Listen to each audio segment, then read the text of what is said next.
सूबे के स्वास्थ्य मंत्री सह कोयलांचल के प्रभारी मंत्री बन्ना गुप्ता अभी धनबाद पहुंचे हैं और हाउसिंग कॉलोनी के इस मैदान में सामने जो आप बिल्डिंग देख रहे हैं उस आवास के अंदर में जन सुनवाई चल रही है और कांग्रेस से जुड़े हुए एवं अन्य लोग यहां पर अपनी मांगों को लेकर, अपनी परेशानियों को लेकर मंत्री से मुलाकात कर रहे हैं। जो तमाम मुलाकात करने के लिए लोग आए हुए हैं, अपनी फरियाद लेकर आए हुए हैं, उन फरियादियों से हम मिलने का प्रयास करेंगे, उनसे जानेंगे उन्होंने जो मंत्री से बात की उन्हें किस तरह का आभास हुआ, मंत्री ने उनकी बातों को कितना सुना। उन तमाम चीज़ों के लिए हम सबसे पहले फरियादियों से बात करने का प्रयास करते हैं। किन मांगों को लेकर आप आए? मेरा सबसे पहला मांग, मेरा अपना पर्सनल मांग है कि गत वर्ष नवंबर में मैं बड़ौदा का व्यापारी था। वहाँ पर राकेश कुमार सिंह और दो दबंग विनोद गुप्ता और विकास खंजू ने मिलकर मेरी दुकान लूट ली, सब सामान चोरी कर लिया। मुझे कोई सुनवाई नहीं हो रही। थाना पुलिस गया, वहाँ उल्टे मुझे बोला गया कि अगर ज़्यादा हल्ला करोगे लड़की फंसाने के आपको अंदर कर दिया जाएगा। इससे मैं डर गया हूँ, लेकिन मुझे रोजगार नहीं है अभी। मैं बेरोजगार बैठा हूँ,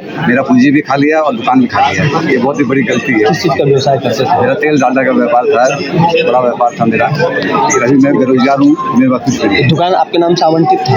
आवंटित बीच में जैसे हो रहा था कि जिसके नाम दुकान था उसको 8 लाख रुपये बाकी हो गया था। मैंने राकेश कुमार सिंह से बात की, बोले काम की आप उनका पेमेंट आप कर दीजिए, दुकान आपके नाम जब अलॉटमेंट शुरू होगा तब कर दीजिएगा। उसमें अलॉटमेंट बंद था। राकेश कुमार सिंह कौन है? वन सचिव जो है, जो इनका और भी जगह गुमला में, रांची में उनके ऊपर केस चल रहा है चोरी का। मतलब अभी पवन सचिव जो है, उन्होंने मैंने 8 लाख उनको देकर पेमेंट कर दिया। लगा तभी हुई नहीं।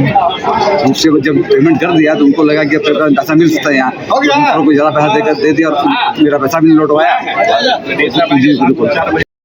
पॉलिटेक्निक अनुज प्रताप। क्या परेशानी थी? संबंधित मैंने मिलने आया है मंत्री। कहाँ पे रहते हैं? पॉलिटेक्निक में अतिक्रमण तोड़ के लिए हो रहा है वहाँ कैंपस।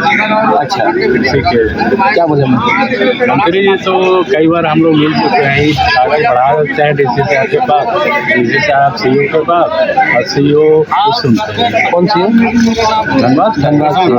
कितना बार घूमे हैं उनके यहाँ से? 50 बार लौटे, 50 बार मैंने हम लोग कलेक्टर दे चुके हैं, यहाँ पे मुख्यमंत्री से दे चुके हैं, सुनवाई नहीं हो रही अभी तक। मैंने वहाँ जाता है सीओ लगा के वहीं रुक जाता है। नहीं जी, मैं मंत्री जी से मिला, मैंने अपना आवेदन उनको दिया है। परेशानी ये है कि झारखंड सरकार के अधिकारी पदाधिकारी जो भी हैं वो बिल्कुल बेलगाम हो चुके हैं और वो उन पर कोई लगाम नहीं है। वो अपनी मनमर्जी का काम कर रहे हैं। कानून को ताक पर रखकर। कहाँ से जुड़ा? हमारा मुद्दा जमीन को लेकर है। धनबाद गोविंदपुर सीओ ने हमारी जमीन का पर्चा किसी और के नाम से काट दिया है। कौन सा मौजा? दो साइड ही मौजा। किसके नाम पे काट दिया और किसके नाम से पहले जमीन थी? वो जमीन हमारे नाम से है, 1987 से हमारे नाम से है। क्या नाम आपका? अशोक गुप्ता। और 1987 से हमारे नाम से है। ऑनलाइन रसीद, नोटेशन, ऑल पेपर हमारे नाम से है। हाल सर्वे में हमारे नाम से खतियान बन गया, तारमीन हो गया है। 2024 तक का पंजी 2 और रेंट रसीद हमारे नाम से है। तो अब किसके नाम पे कर दिया है? अब किसका? अभी भी मेरे नाम से, पर एक रसीद और काट दिया है। किसको? तुरी के नाम से। अच्छा, उसको सीएनटी बना दिया? हाँ, सीएनटी बना दिया तुरी के नाम से। फिर आपने इसकी शिकायत कहाँ की? हमने शिकायत इसके मुख्यमंत्री हेमंत सोरेन जी के यहाँ किया है, डीजीपी झारखंड को किया है, धनबाद एसपी को किया है, गोविंदपुर थाना को किया है, उपायुक्त महोदय को किया है, नीचे एसी साहब के यहाँ किया है ना।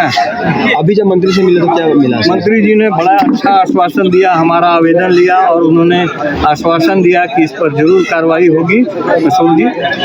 और दूध का दूध, पानी का पानी हम करेंगे। आपके साथ गलत नहीं होने दिया जाएगा। मुलाकात हुई है? मंत्री जी से तो मुलाकात हुई है। किन मुद्दों पर? हम लोग इंटर की पढ़ाई को लेकर पुनः चालू करवाने को मैटर को लेकर मंत्री जी के पास आए थे। इससे पहले भी हम लोग मंत्री जी से मिले हैं। जो बोकारो में जन सुनवाई हुई, आलमगीर आलम मंत्री जी से भी मिले हैं, लेकिन ये किसी का बात नहीं सुन रहे हैं। ये सीधी चैलेंज कर रहे हैं कि हम सरकार का आदेश को नहीं मानते, जबकि सरकार आदेश दे चुके हैं और सरकार के आदेश से 7 यूनिवर्सिटी इसका पालन भी कर रहे हैं। लेकिन ये 8वें अजूबे माननीय सुखदेव भोई जो BBM के कुलपति हैं, ये सरकार का आदेश को नहीं मानते। मंत्री ने क्या आश्वासन? मंत्री जी ने कहा है कि इसमें मैं जल्द से जल्द इसको चालू करवाने की मांग करूंगा, क्योंकि क्या मंत्री ने VC से बात की? जी VC जी तो किसी का फ़ोन नहीं उठाते हैं, कोई भी मंत्री का ही किसी का फ़ोन नहीं उठाते हैं। वो सरकार वो सीधा सीधी बोलते हैं हम इस सरकार को नहीं मानते। तो इनमें इतना दम हो गया कि सरकार के आदेश को नहीं मानते। सरकार के आदेश के अनुसार आपको इंटर की पढ़ाई यहाँ पे चालू करनी चाहिए थी, लेकिन आप चालू नहीं कर रहे। तो आप क्या चाहते हैं? आपका तानाशाही यहाँ पे यहाँ के लोग और यहाँ के शिक्षक कर्मी आपका तानाशाही बर्दाश्त करेंगे? आप मिलने गई थी, क्या परेशानी? जी मेरी स्वास्थ्य सम्मत से मैं ड्यूटी में आई थी, मांग करने के लिए आई थी आर्थिक सहकार। तो परेशानी क्या है? परेशानी मुझे कुछ डिसीज है, उसकी मैं मांग करने आई थी। क्या मिला आश्वासन? मेरा डेटा चिट्ठी जाएगा, DC के पास जाएगा, तो मुझे उम्मीद है ये मेरी कार्य है। स्वास्थ्य मंत्री बन्ना गुप्ता के जन सुनवाई में पहुंचे कई फरियादियों से हमारी बात हुई है। कोई व्यक्ति जमीन से जुड़े हुए मामले को लेकर फरियाद लगाने आया, तो कोई व्यक्ति BBM KU में कुलपति के कारगुजारियों से नाराज होकर इंटर की पढ़ाई चालू नहीं करने को लेकर नाराज होकर उन्होंने गुहार लगाई है। कोई व्यक्ति इलाज के लिए सहयोग करने की मांग कर रहा है, तो किसी को पुनर्वास के हेतु जमीन चाहिए, घर चाहिए। इन तमाम मुद्दों को लेकर लोग यहाँ पर मंत्री से मिलने के लिए पहुँचे हुए हैं। आज जन सुनवाई चल रही है, जैसे ही मंत्री से हमारी बात होगी हम उनके बातों को भी अपने दर्शकों तक पहुँचाने का प्रयास करेंगे। लेकिन इतना जरूर बता दें कि पिछली बार जब जन सुनवाई हुई थी तो जन सुनवाई कम और उस वक्त कांग्रेस कार्यकर्ताओं की बातें ज़्यादा सुनी गई थी, और इस बार सभी लोगों की बातें सुनी जा रही है। और कहीं ना कहीं जो समस्याएं हैं लोगों की वो कुछ हद तक हटेंगी। इस मंत्री के आने की वजह से कुछ समस्याओं का समाधान होगा, इस बात से भी इनकार नहीं किया जा सकता है। और कहीं ना कहीं अगर इस तरह की जन सुनवाई होगी, मंत्री का अगर आगमन होगा धनबाद में, तो आम जनता का सरकार पर विश्वास बढ़ेगा। सहयोगी मुन्ना के साथ राजकुमार जायसवाल, न्यूज़ 22 स्कोप।